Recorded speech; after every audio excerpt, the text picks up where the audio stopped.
Thanks, David. Sawadee ka.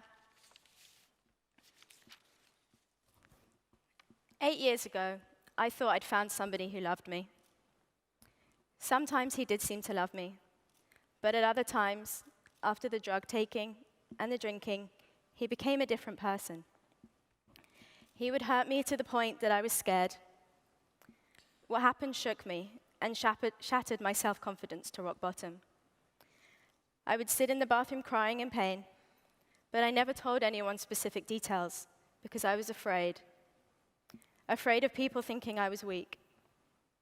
Then last year, I heard Yeomi Park speak here at One Young World about the abuse she encountered, and it had a deep effect on me.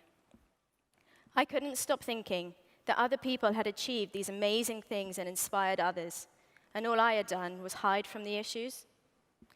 I had written down my feelings, but not shared them, so I had to do something. I went back to my room each night and started to draw up a plan of what I'm most passionate about: safety and equality for women and girls. I spoke to David and Kate. I explained that this was my passion, but I didn't want to leave Unilever. I wanted to combine my passion and my job. They said to me I should speak to the CEO of Unilever, Paul Polman. I laughed, as people like me, low down in the company, don't just go and speak to people like Paul Polman.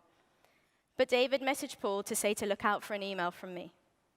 So I started writing again, this time an email, scrutinizing every word. Eventually, I sent the email. Within 2 hours, I had a reply saying, let's find a time to meet. Thinking I had 15 minutes maximum with the CEO, David explained that I should do a 5 to 6 minute presentation and leave the rest for questions.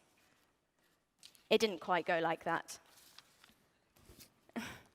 After talking for an hour, there was a knock on the door from his secretary saying he probably needed to move on.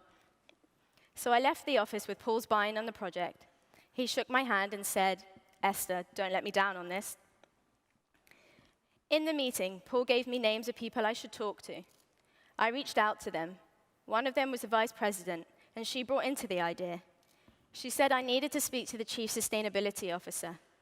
Another huge opportunity. This time, I prepared for days. I made sure I knew the subject well, and that my passion and my drive came across. And it worked. He signed off budget to get the project up and running. 8 years ago, when I sat in the bathroom upset, I would start to write my feelings down to help me feel better. I carried on writing for 1.5 years once the relationship was over. And then one day, I said to myself, okay, today's the day. Today I stop writing. Today I start getting on with my life. The final sentence I wrote that day was, one day I will stand tall. So today, here I am, not writing, but speaking. I stand in front of you, and it is with extreme pleasure and pride that I can say to you, I am officially launching StandTall.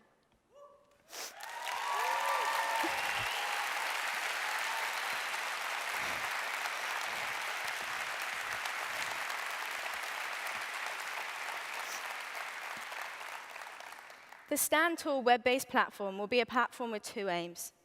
Firstly, to provide the NGOs, charities, and organizations working in this area a platform to publicize their services and tools, helping victims find them and broadening their positive impact. Secondly, to provide an anonymous platform for people who have been through abuse or have seen others go through abuse, with a cathartic opportunity to share their story, with the added benefit of helping others, coupled with an education platform with safety tips. Please go to www.standtall.org and have a look.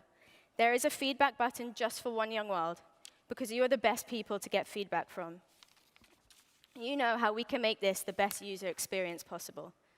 Please help us to do this and register your organization so we can make this world safer for our women and girls. And if my experience so far has taught me anything, it's this.